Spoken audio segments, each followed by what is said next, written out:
मेरे सभी शुभचिंतकों का और मेरे सभी अपनों का बहुत बहुत धन्यवाद कि आप लोगों के आशीर्वाद के कारण ही मेरा ऑपरेशन सफल हुआ और मैं आज अपने काम में वापस लौट चुका हूँ। जब मेरा ऑपरेशन हुआ तो मेरे घर वालों को तक नहीं पता था कि मेरा ऑपरेशन होने वाला है।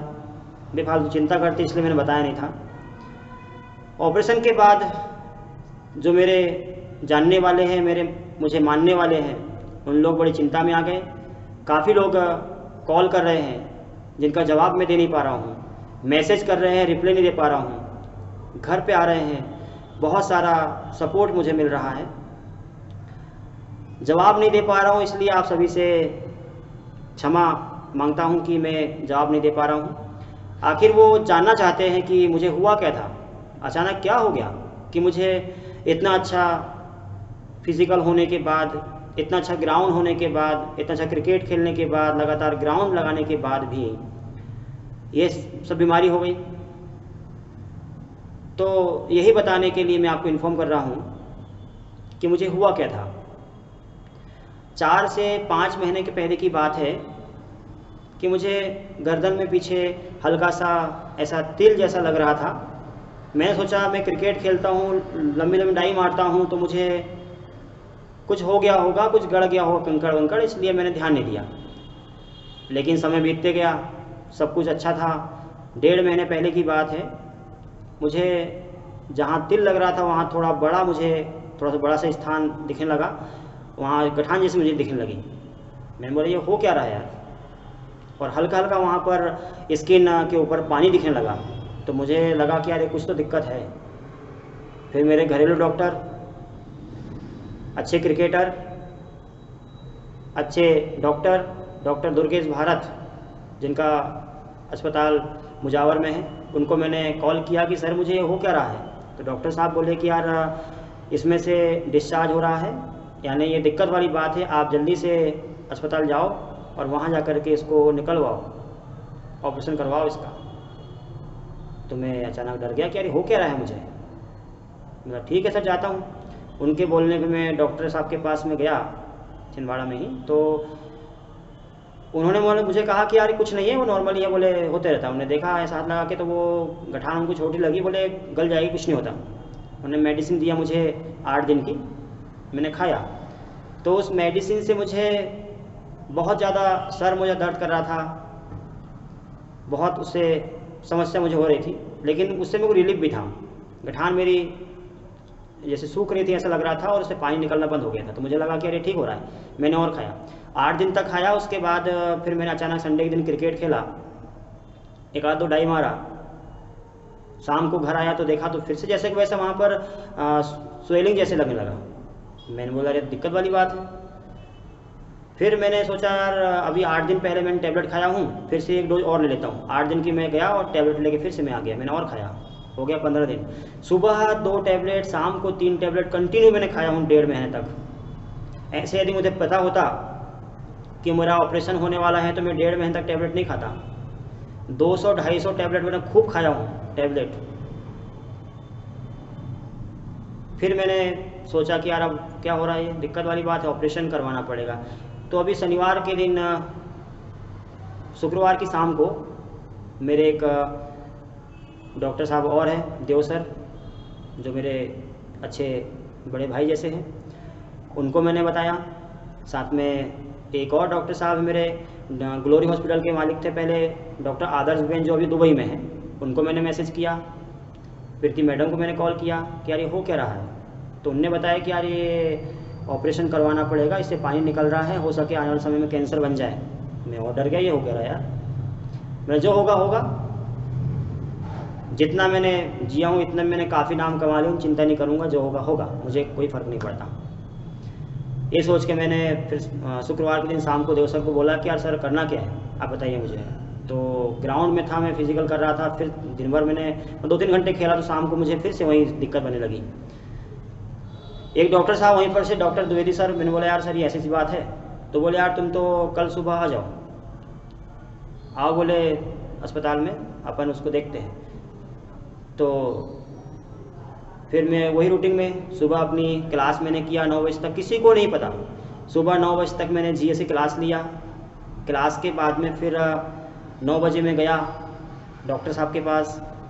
डॉक्टर साहब ने मुझे चीरा फाड़ा, बहुत सारा खून वून निकाला। जब मैं ऐसा लेटा हुआ था तो ऐसा इतना यहाँ से पूरा खून ऐसा आ गया था, ये पूरे हाथ थे मेरे, पूरे यहाँ से हाथ वाथ पूरे पूरे लाल लाल हो गए थे। पता नहीं कितना खून निकाला, भगवान नहीं पता मुझे। बहुत दर्द किया। एक इंजेक्शन इधर लगाया उन्होंने, पूरा हाथ सुन हो गया।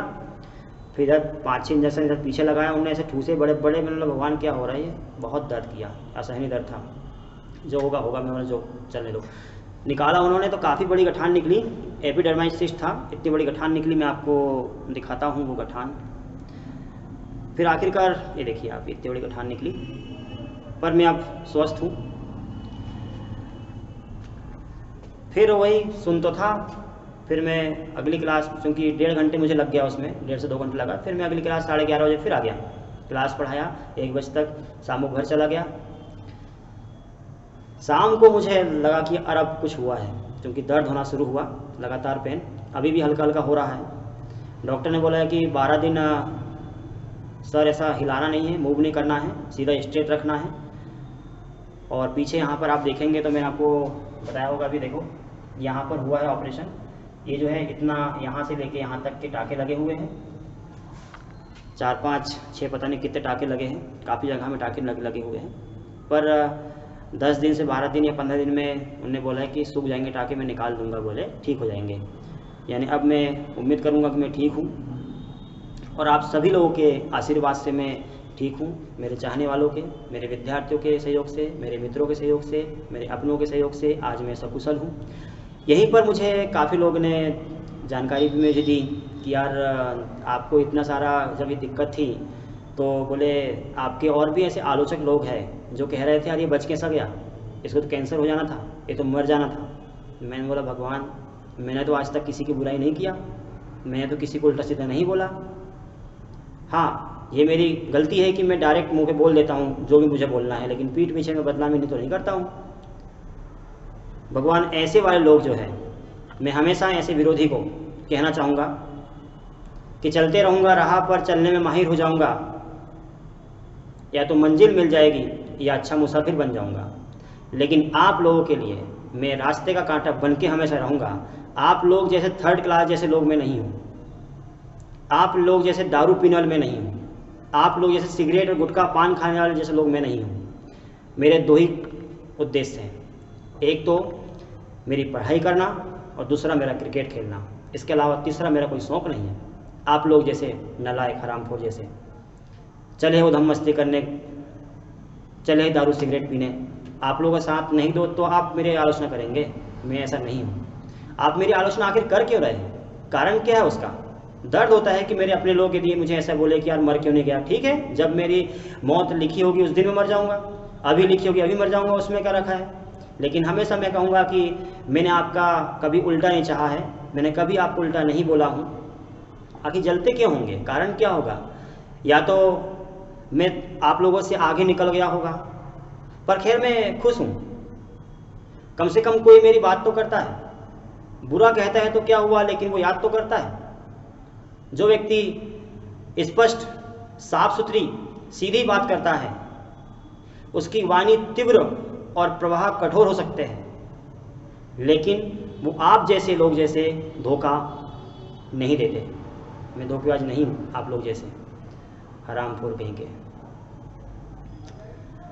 तो मैं आप लोगों से कहूँगा, जो विरोधी लोग हैं मेरे, आप बराबरी करिए, आगे बढ़िए, जहाँ मेरी ज़रूरत पड़े मुझे कॉल करिए, आपका भी मैं सपोर्ट करूँगा।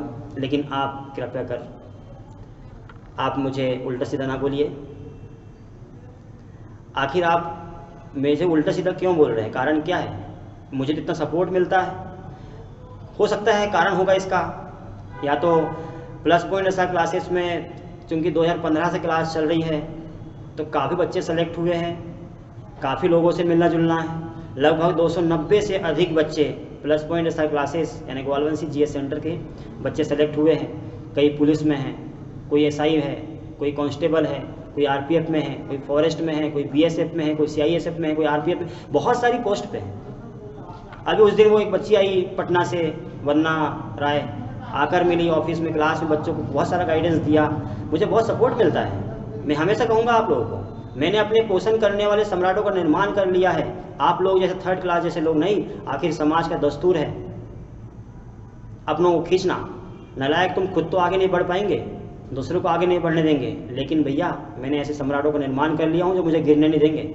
कुछ भी हो जाएगा, कितनी बड़ी बीमारी हो जाएगी, मेरे अपने लोग मुझे बचा लेंगे, चिंता मत करना। लेकिन आप लोग जैसे मैं करप्शन नहीं करूँगा, आप लोग जैसे मैं नीच जैसे लोग नहीं सोचूंगा। कारण क्या है इसका?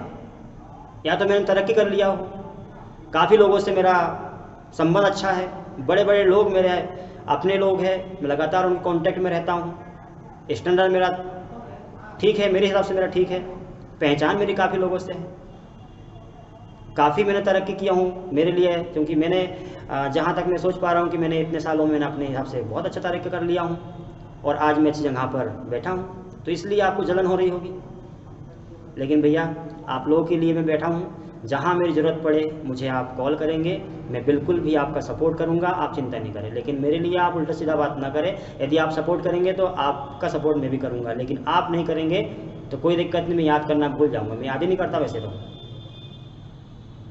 जब मरने की बात आ रही है, जब मरूंगा मरूंगा, उसमें क्या रखा है। लेकिन हमेशा याद रखना कि आपके लिए मैंने कोई अच्छा काम किया होगा। जितने मेरे लोग हैं जो मुझे जानने वाले हैं, आखिर मुझे बुरा कब बोल रहे होंगे जब उनका आपके लिए मैंने कुछ अच्छा काम किया होगा और आपने मुझे कोई दूसरा काम दिया होगा। मैंने नहीं किया, ज़रूर थोड़ी हर एक काम में करूँगा, लेकिन आपके लिए अच्छा काम भी किया होगा।